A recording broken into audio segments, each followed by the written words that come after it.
What do you get when two bodybuilders make a baby? You get the world's first ever bodybuilding nepo baby, Luciano who is clearly destined to be one of the smartest PTs in Australia's fitness industry. He is the brains behind transformations like these, and today he took me through a full upper body session designed to build muscle, and I got to pick his brain on the most common mistakes he sees people make when it comes to their health and fitness goals, how to become a more confident person, and what it takes to run a successful personal training business. Let's get into it.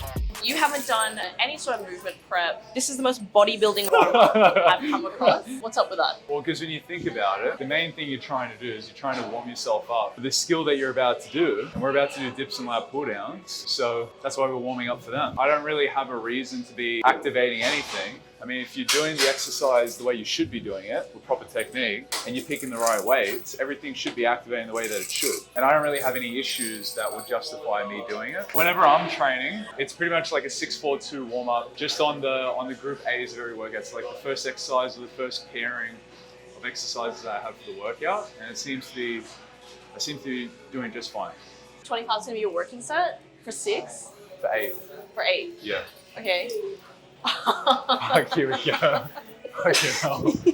But also remember, got 90 kilos of pure muscle mass over here. The technique's gonna be different anyway. Yeah, no. Are you gonna do the good old Cali tricep dips? Yes. Okay, cool. Yeah, nice. Yeah. I'm gonna go 30. Yep. We need to talk about your technique versus my technique. Yes. My technique, I am depressed. I'm not really thinking about retraction, protraction as much. Yep. I'm actually really thinking about my lats and my core. Interesting. Your form, you are queuing. So pretty much the complete opposite, really. So like a proud chest, leaning forward so it's more chest, pulling the shoulder blades back at the bottom. So like retracting your shoulder blades so you can pre-stretch your chest. And yeah, going as low as you can. So like shoulders underneath elbows to just train the chest through its fully lengthened position. Obviously, the way you're doing it, it looks as if you'd probably be able to get out more weight, more reps that way. My technique is gonna get me the most amount of weight as possible. Yeah. Your technique, probably the least amount, if anything. Yeah. But the biggest gains. Yeah, exactly. Exactly right. I like coaching your way for newbies. Yep. Because they need the muscle, more potential for strength. But if they were interested in obviously just purely Cali goals, would you still be teaching them to do like a chest dip, let's say, to like then build themselves up to doing something like you're doing right now? Oh, definitely. Yeah. I would say chest dips are the priority, and until they actually want to do a comp, then we start doing a mix of technique, like comp technique, hypertrophy technique. Yeah. Interesting. I've seen you send a backflip. I've seen you do a Superman push-up. I've seen you do muscle ups.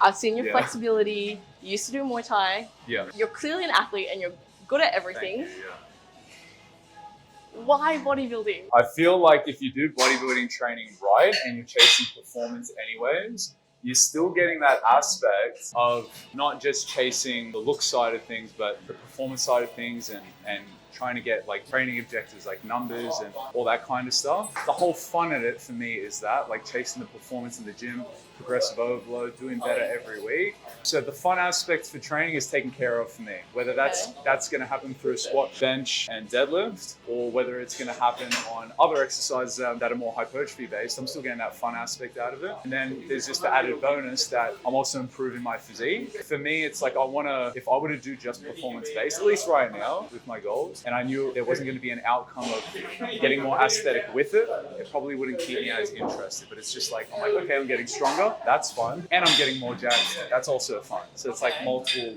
reasons behind that. But you've never competed, not in bodybuilding. You just said you like the strength side of things, but you've never competed in powerlifting. Do you feel like you're a competitive person, or do you just feel like... Yes and no. I think it depends on the context. I feel like I'm purpose driven. So if there's a purpose behind something, I'll find the fun in it. If there's no purpose, I won't find the fun in it. And you could easily say that's also a competitive person, but at least right now, might change my mind later on down the track. I always say that. There's no real purpose as to why I would compete other than just saying I've done it. Do you know what I mean? Okay. Like I'm not going to get any sense of fulfillment out of it. I guess some people, it's all perspective at the end of the day. day. Some people could probably think I'm wasting my time by not competing, but I think I would be wasting my time if I competed at this stage. It doesn't really reap any benefits for me. Why am I going to go out of my way to do something like that? Potentially ruin the enjoyment factor out of it by having that added pressure.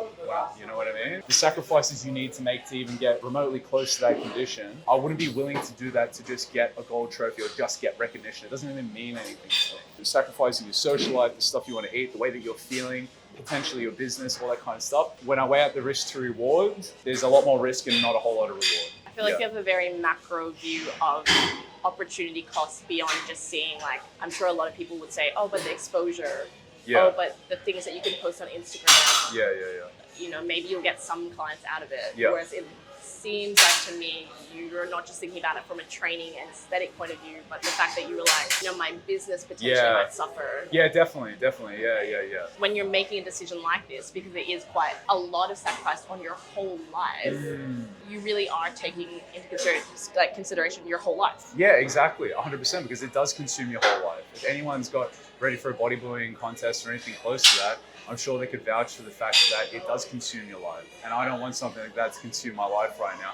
I want it to be a part of my lifestyle. I don't want it to completely override my life, if that makes sense. Yeah. I still want to be able to eat out. Still want to be able to party when I want to party. I still want to, you know, not have that added pressure. But like I said, things might change somewhere down the line, but that's at least the way that I feel right now. So we're pretty much doing a lot of tempo today. For the dips, we're going 3 seconds down. Yep, so 3 seconds down, 1 second up. Pull downs, we're going 3 seconds down, 1 second up. Yep. I feel like we all talk about mechanical tension, time under tension. With the two of these, at what point is a rep so slow that it's just diminishing returns? Because I don't remember whether it was an 8-second eccentric. No, it's actually 10 seconds. It actually can limit your performance, which is quite obvious. Yeah. If you do like an 8-second eccentric, it's like, it's going to be so slow, you're not going to be able to lift a meaningful amount of weight by any means. Okay. And I think studies have shown that, tempo doesn't really matter per se, as long as you reach a same fatigue endpoint. And obviously from a pure safety precaution, you want to have some kind of control when you're training, right? If you just completely neglected tempo and just said, oh, it only matters whether I overload or train close to failure, you'll probably hurt yourself getting there if you completely neglect the tempo. Yeah. And the tempo will match the exercise as well. So normally, like on compound exercises, I'll do a slow eccentric, but then a fast concentric and like no pauses. Okay. But I personally believe that regardless of studies showing that tempo doesn't matter that much, I still put an emphasis on it because from a practical standpoint, it makes a lot of sense. Injury prevention, learning coordination on an exercise. Yes, there's technique in tempo. That's kind of what it is. Using the tempo will improve your technique, and you need good technique, right? Let's say I'm coming to you, I am a brand new client, I've got a bit of experience, but I'm ready. I'm ready to like level up my physique. Nothing crazy. I'm not too extreme with anything. I'm not like a binger. I'd say normal relationship with food. Trying to keep this like super basic, but also kind of specific. What is the lowest hanging fruit that you are going to like attack first? I would have to see through the initial consult, there's a series of things that I'm going to ask them about their training history, what results they've had, their perspective on training and everything in general, their lifestyle habits, all that kind of stuff. I'm going to ask them about during the initial consult, and then that will kind of give me an answer as to how I should approach a situation and how I can coach them, because obviously everyone's different. Because sometimes there's beginners that they're already very self-motivated, even though they're beginners. Yeah, that's going to... I don't know how to use this. That's good. Okay, so you're asking questions in the consult. Yep. What are you trying to find out from them to know what is the lowest hanging fruit for them? So for an example, previous training experience, if they've had trainers, did it go good, did it go bad? What results have they got? What training are they doing currently? Are they on a training program? How many times per week do they eat out, drink, party? How much sleep do they get? How stressed are they? What's their job? All those things are going to determine how I'm going to approach coaching them, right? You know, if someone's saying to me that every single day they're at work, they're getting takeaway food, and they physically cannot see themselves doing otherwise, well, then I know it's probably going to be very fucking difficult to coach this person, right? Like if they're not willing to change it. Okay, but for them, you'd be like, okay, take away lowest hanging fruit. Let's just say they're super coachable to make this question easy for you. So minimizing the takeaway. I wouldn't say there's a lowest hanging fruit. I would say it's just a balanced approach towards everything. From the very beginning, it would just be if it's a perfect client, I'm not going to compromise anything. I'm just going to set their calories, set the guidelines for their nutrition, like a structure around their day. Normally it's a protein and calorie target. That's going to determine their goal. Like if they have a weight loss goal, if they need to lose half a kilo a week. Let's say they need a 500 calorie deficit to lose half a kilo a week. Well, then I'll make that amount out, and then I'll just set their training program exactly the way I would normally, set their step target, and then the check-ins would take care of the accountability aspect, and I'll kind of micromanage it through that. So you've just said a whole bunch of things, and the way you said it was balanced approach. So you're not like a habit stacker, we're going to try to change one thing at a time? To be honest, that's such a good question. When I first started training people, I remember a lot of coaches were saying, oh, you should work out one habit at a time kind of thing and work on their habits, right? Yep. The thing is though, it really depends on the client, that's for sure. But that's a very slow approach to go about things. I would much rather let someone see the value in going hard, tracking calories, for example, letting them see the value and showing them how to do it and make it easier for them. They don't make any compromises. They just do it right from the very beginning. They do the best approach from the very beginning and get the best results possible from the very beginning. And then troubleshoot as needed. With the check-ins. Yeah, exactly. Okay. But obviously, it really depends on the situation, to be honest with you. If someone were to say to me they don't want to track their calories to reach their goal right now, it would make things so tedious that I would probably tell them I wouldn't want to train them anyways. And that's pretty much what I say to all new clients that I have that I'm onboarding. I'll say this is what needs to be done to get the job done as effectively as possible. If you're not willing to do it, then I won't be able to coach you, kind of a thing. I can, but it's not going to be the best approach. It's going to be more tedious. It's going to make their life harder and my life harder. I'd rather just give them the best solution so they can get what they want, right? But obviously, it's very context dependent. Like you were saying, person's relationship with food and all that kind of stuff. But like doing one habit at a time, that shit is so slow. It's just ridiculous. Some people go in with that preconceived notion that this person doesn't want to track anyways, but you don't even know. Why don't you try and see if they can, show them along the way, make it as easy as possible for them to stick to it, and you'd be surprised. A lot of people actually do it. Because from the very beginning, I remember I was approaching some clients where I'm like, oh, this person doesn't seem like they would want to track. I'm not even going to tell them to do it. Now it's the complete opposite, and it's funny because I lay out so many tools for them to use to make it easier and more suitable for their lifestyle. Some people that I would have never thought would track every single day are tracking, they're following their program, they're doing everything they should be doing and getting amazing results. Whereas if someone were to approach it the other way, they'd be, oh, one habit at a time. They're just slowing shit down for no reason when the person would have tracked anyway. It's almost like you're not seeing people as incapable. It's almost like you 100%. trust them and you hold a high standard for them to meet because you trust that they can do that. Exactly. Everyone's different, but the way I look at it is I'm going to do my best job to make it as easy and as effective as possible for them to follow. And I'm just going to trust that they're going to be able to follow it. Rather than going in with a negative mindset and saying this person doesn't want to track calories, so I'm not even going to try anyway. Remember, I'm also pre-qualifying them through their lifestyle. So if I see that it's like a self-inflicted thing and it's easy to fix, well, then I'm going to trust that they can do X, Y, and Z. And most of the time, it's fixable, this situation. But yeah, at the same time, there's a time and place for everything, you know? Like, let's say for an example, there's a client that has a real big fat loss goal when they get started with me that they're trying to achieve in 12 weeks. Chances are the best way to approach that is going to be setting a calorie target so they can reach their weekly weight goal, for example. But once they've reached that goal, and let's say their goals are less aggressive, like they're going through a maintenance phase, for example, then that would be the time where they've instilled quote unquote good habits through the tracking that from their previous goal, that now if they wanted to transition into no tracking, just tracking their weight, and focusing on their training sessions and enjoying their lifestyle, then that's fine.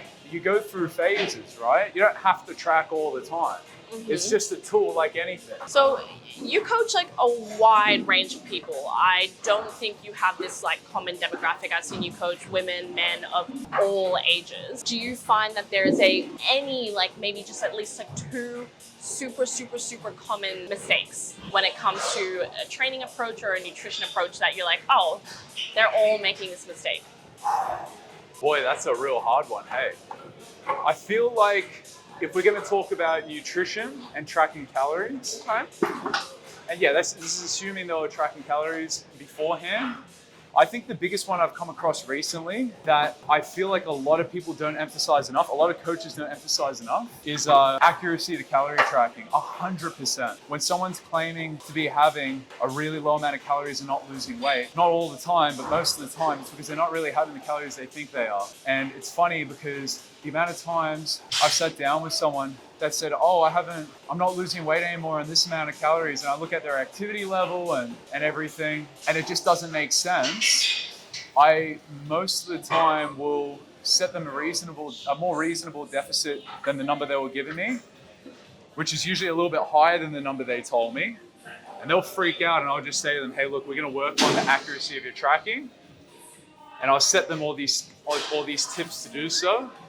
And in the check-ins, we'll work on it. I'll look at their food diary and play devil's advocate. And what do you know? They end up breaking through their so-called weight plateau on like seemingly higher calories than what they thought they were on. But that wasn't the case. They're just tracking more accurately. That is like honestly the biggest thing I've noticed in probably the last couple of years, really. Yeah. Because it's just like a carbon copy of the same scenario over and over again with new clients. Oh, I'm eating this much, I'm not losing weight, I don't know why. And it's not making sense from an outsider hearing the situation, you're just like, this doesn't make any sense. But if you actually delve into it deeper, it's really just accuracy to tracking. What's the most common fitness like misconception people ask you about? There's so many. I'm trying to think. From training. Well, first of all, the amount of work someone's doing, the amount of volume they're doing, like thinking they have to do all this volume for a body part, when in reality, if they focused on the way that they're doing it, they could honestly sometimes half what they're doing volume-wise and get more results out of it. As crazy as that sounds, I've personally experienced that with a lot of people, like particularly with leg training specifically. I think just because leg training is hard. And people actually experience what it's like to do a full range of motion on an exercise, getting a deep stretch, picking the right exercises as well, and then focusing on progressive overload, training close to failure, learning how to actually train close to failure. These things matter so much more, in my opinion, than just automatically assuming you need to do more for a body part. There's been so many times where clients said to me, don't you think I should be doing more for this body part when I write out their first program? And I'll go, look, just give it like 4 weeks and I can guarantee you're not going to be saying that. Normally the case is it's like the second week, third week in and they're like, oh, like I'm only doing 9 sets of my quads a week, and they feel way more fucked up than what they did when I was doing 20 sets a week. But it's because of the way that they're doing it, the way that they're approaching it. Sometimes people just go in, they go by how they're feeling on the particular day, that's it. They just try to chase a pump. They rush through the reps. They don't get a deep stretch. They don't get a full range of motion. They're not really training close to failure. They don't even know how to train close to failure, which is a big one. And they're just kind of doing a lot of junk volume. They feel like they're doing a lot of work, but it's actually not productive work. So basically you were saying with that answer, it's not just about consistency, it's about quality. Exactly. Consistency. 100%. That's the best way to put it. Okay. Yeah. We're going to flip the switch a little bit, so it's a bit more business focused. But before we get there, one time you were like to me, you were talking about a girl, but you were talking about how you were you're just a confident person. You're approaching a girl because you're pretty sure they're going to say yes, because you're a confident person. And I think confidence is a big part of why people want to train a lot of the time. 100%. How are you so confident? Is it the training? I don't know. I, to be honest with you, I never really thought about that. That's a good question. I feel like confidence comes from, well, I think everyone derives confidence from different aspects. For me, I know if I've got my shit together and whatever I'm trying to achieve, I'm automatically going to be in a better headspace and therefore feel more comfortable in myself. And I know a lot of other people feel that way, but everyone's different, I guess. So yeah, I think that's probably the most simple way I can put it, at least from my perspective. I know if I've got goals and I'm striving towards them, I'm working hard to achieve them, I feel good in my own skin. You know what I mean? So would you say your confidence best comes from knowing you're doing what you said you're going to do? Exactly. And I think having things like ticking off the boxes every single day with your routine or your goals makes a huge difference. I remember when I first started PTing, I was at a very well-known commercial gym. I was struggling to get clients. I didn't know anything about business. I hadn't done too much education. Like I thought, I had a big ego. I thought I knew a lot when I really didn't. You never know enough. It was very hard to get business. I wasn't getting much support either. Not going to get into the full story, but the way that I got let in was kind of like a fish amongst sharks. Like I kind of cheated the system on going through this business model, and I didn't get to build my levels up. I just went straight into the deep end. Yeah, and it messed me up mentally. Like you were just saying about confidence and all that kind of stuff. That was a period of time in my life when I first started PT that I really, really struggled with, just being anxious all the time. I felt like crap all the time. I was always stressed out. I felt very depressed. And one thing I kept on, I wasn't really in tune that much with my own emotions. And I remember it came to a point where I just had a breaking point. I said, how am I actually going to fix this and start to feel better about my life? And then I thought to myself, well, what is it that's bothering me now? It's X, Y, and Z. How am I going to fix it, or who's going to fix it is the better question. And it was no one but myself. So I started working on things on myself to achieve these goals. And all of a sudden, my business started doing better. My clients were happier. I was happier. And things started going very well. And then I obviously left the place that I was PTing at the time and found a better place, one playground. And things just started kicking off from there. In the most unsexy way possible, you've said that taking responsibility is the key to feeling good about yourself. 100%. No, that's so true. And that even goes for when you're finding a coach. And that's some of the things that I pre-qualify people with, is whether they're willing to take responsibility for the things that they're not doing, that I lay out for them and I try to hold them accountable for. Because at the end of the day, you can be as good of a coach as you want, but sometimes even when you're doing everything right, you're just not going to have a good match with someone, and someone's just not going to want to do it themselves. And if they don't want to do it, it's probably never going to happen, right? You need to know deep down inside you're going to be able to do it. You're going to be responsible for your actions. And when you fuck up, you can take ownership over that. And that's how you're going to get the best results. Best advice you've received on becoming a better personal trainer? Wow, that's a good question. Best advice I've received being a personal trainer. From a, should we say, sales aspect, I think when you're first coaching people, you need to obviously learn how to show people value and communicating that to them in a way that they can absorb it and understand it.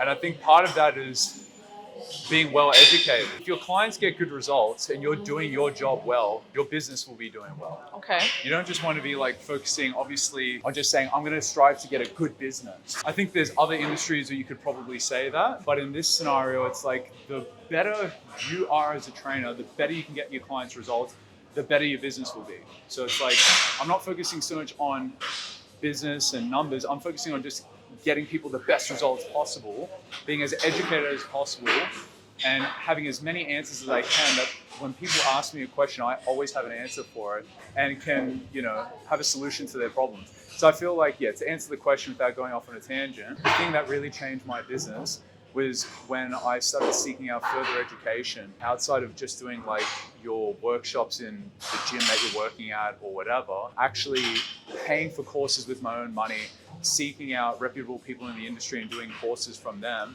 and getting educated. And then all the issues that I had with clients, I now had answers to them. Then when you're sitting in front of a brand new client and you're laying out their goals and telling them how you're gonna get them to reach their goals, you're speaking with conviction because you know damn well you're actually going to be able to do it.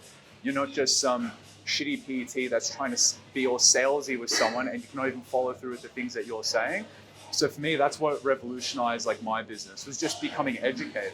And I did that very quickly when I became a PT. I think I started PTing in 2014, and 2016, I think it would have been 2016 to 2017, somewhere around there. I actually saved up enough money to then start paying for these courses, which are quite expensive most of the time. And then my business just started improving. Better yet, my clients started getting better results, and then my business started improving. So it all goes around full circle. It's just education at the end of the day for me. Yeah. So basically, best advice to becoming a better personal trainer is education. Yep. And then by becoming a better personal trainer, that is your best advice for growing your business. I think that's one of the most important things in my opinion. There's obviously a lot of other things like learning people skills, being able to build a rapport and getting close to the client and being a good listener. I think that's a big thing as well. If you don't understand a person's life situation and you don't understand their personality or what drives them or what their triggers are, it's going to be very hard to coach them because you're not really going to understand how to approach a situation or how to communicate with them. And I think that's a big thing as well, or even on how they can receive your information, right? Yeah, I think that's another thing as well. But I feel like one of the things I can see that a lot of people are lacking is going so long without seeking out any further education. And some of the simplest things, they still don't know a couple of years into being a trainer. Experience is very important. People skills are very important. Don't get me wrong at all. But education is extremely important because at the end of the day, let's face it, people are going to you and paying you money because they want fucking results, or at least for me, right? Yeah. And you got to do your job. You know, if you're a trainer, you're meant to be training someone. You're not meant to yeah, you might be a friend with your client. That's fine. That's completely fine. Yeah. But they're not going to you just for that sole reason. Yeah. And if they are, you're not going to have a very successful business if your whole business is just based around having friends. Got you. I like it. Yeah, experience is a big one as well. And I feel like this probably transitions into you quite well because there's a lot of people that have no experience on the gym floor, but they're so quick to jump the gun and want to be an online coach because they see on social media that there's people with these businesses where they're living in Bali and they're making all this money and they're an online coach, but they don't even know how to train people in person, and they haven't even mastered level 1 yet, and they're trying to move to level 2, level 3 or whatever.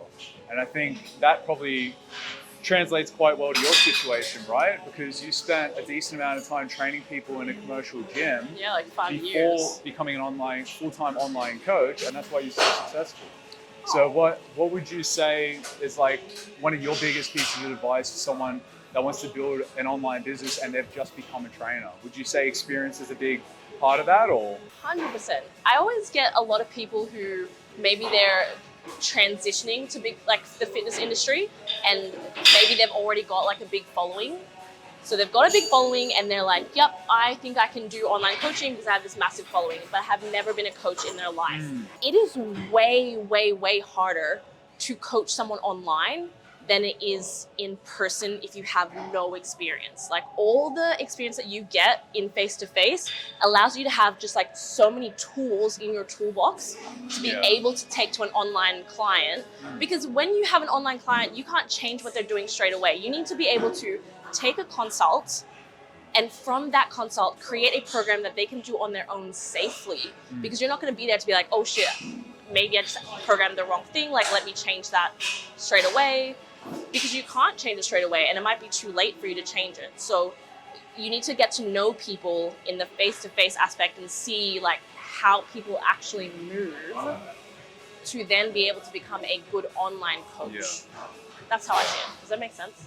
100%. Yeah, 100%. If you were to compare the business owner that you are today to the business owner that you were, is there anything that you have changed in regards to your habits or your systems that you feel genuinely leveled up your business?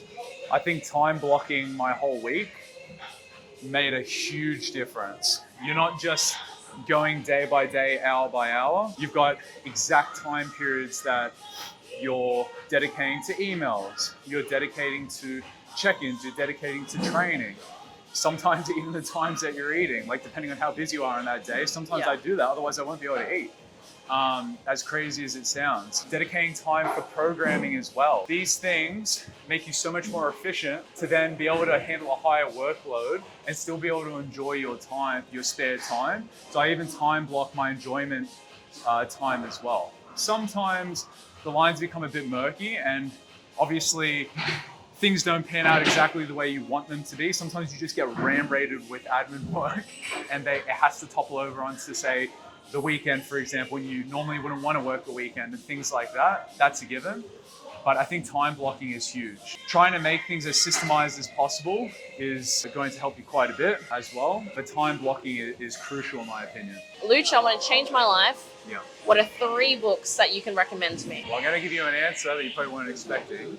But I actually haven't been reading books as of recent. A couple of years back, I went through a phase where I was reading quite a lot of books, like self-development kind of books. But I think right now, I'm kind of in a stage of just executing and not really sitting down reading too much. Don't get me wrong, I do read when it's necessary on topics that I feel like I need to learn on. But yeah, actually buying books and sitting down, dedicating time towards reading them, I haven't really been doing so much as of recent. So I can't really give you a good answer on that Okay, one. but that's you. So tell me 3 books maybe in the past when you were a reader. Does anything stand out? Well, I was talking about time blocking before. Uh-huh. So time blocking for tasks. The one thing was very good in teaching me that, getting your shit together in terms of prioritizing things and focusing on one task at a time. As funny as it sounds, and I'm probably going to get ridiculed for this, there was one stage where the power of now, it helped me get out of a rut in my life. And I feel like it did also transition to improving my business and improving myself. Being more present in the moment. And then another one on goals was Atomic Habits. Again, focusing on getting your schedule on point, focusing on habits that are going to allow you to achieve your goal. But other than that, I cannot think of any off the top of my head. What about yourself? I saw you post something about a book or an audio book. Clear Thinking. Jonathan Goodman? No, I posted a podcast. Oh, okay. Yeah. But the audiobook I recommended was Clear Thinking by Shane Parrish. Right, okay. Yeah. So and then I was reading Cal Newport's hard copy of Slow Productivity. I love Cal Newport. That's really good. How do you feel like that benefited you? Slow Productivity? Yeah. I'm still in the middle of reading it, so I find that I'm still learning, and I think it's kind of more reaffirming where I'm at in life about the need to be able to understand how to work and how to have systems that allow you to work sustainably so that you can produce quality results over a long period of time. And I think you get it. You own a business. You always want to be go, go, go. You're always kind of in a mindset of looking to grow. And even if you're comparing yourself to others wanting to grow, and slow productivity kind of allows you to realize if you can weed out the things that aren't necessary and really focus on what actually helps your business thrive, it then allows you to, one, you can approach that with more time, which means you aren't as rushed, you can produce better work, and then that's going to produce even better results for your business because you were able to dedicate quality time to it. And that's funny. That's why I really like it. It's and that's what the one thing was focusing on. Was you're showing how when you're trying to multitask and focus, put your eggs into too many baskets, you don't really achieve good results in any one thing. Whereas if you can just focus on the one thing you want to prioritize the most, put all your eggs into that basket, then move on to the next, you may be more productive. But a very similar kind of, at least from what you just told me, thing that they're trying to communicate. What are your favorite podcasts? If we're going to talk about training podcasts, I think my favorite one that I think I've binge listened to a lot has been the Revive Stronger podcast. Revive Stronger? Yeah. Who's hosting that? Steve Hall. Okay. And he's done lots of podcasts with Mike Israel. Oh, yeah.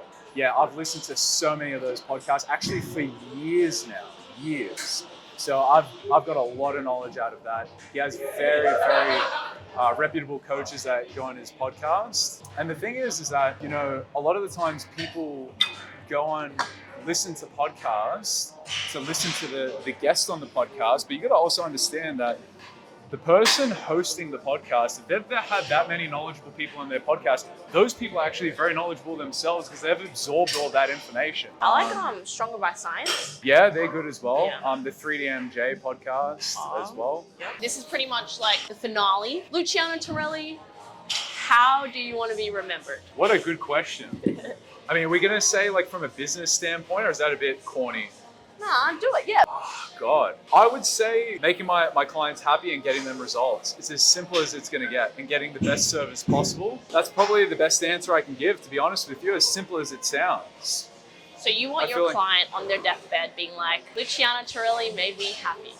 Pretty much. Yeah, pretty much. And so far, it seems to be that there's not an issue there. We're just talking to one of the people that I work with about like, what is it that you get that makes you enjoy your job? Like, is there any kind of emotion that you get out of it? Or is it just like, you know what to do and you're just doing it kind of a thing? Or you're actually getting something out of it?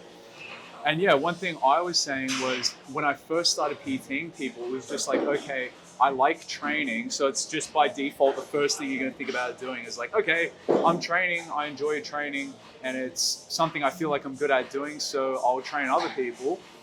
But then it came to a stage where I obviously was taking my business seriously, or more seriously. I started doing external education, and then I started feeling what it's like when you get someone results, what it feels like for you. It's a very fulfilling feeling when someone's coming to you, experiencing the same things, and they have the same questions you had when you first started, and you wanted the answers for it and you were stressing out about it.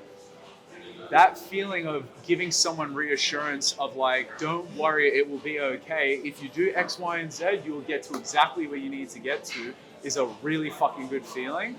And then when they actually achieve that goal and they cannot believe it and they feel like a different person, you know, they're crushing their goals, they're more confident, they feel different, they're doing things they didn't think they ever would be able to do, and you see that on them, you get this certain feeling of fulfillment and satisfaction, because after some time, training is always going to be fun, and I'm always going to be obsessed with it, I'm always going to love it, I'm always going to enjoy it, but it's almost like a level up. It's like, you know how good you feel when you get results out of the gym, but when you get other people to do it, it's like that next level. It's like the progression of it, at least in my opinion, and it's like a pretty cool feeling. So yeah, it sounds a bit corny, but it's the truth.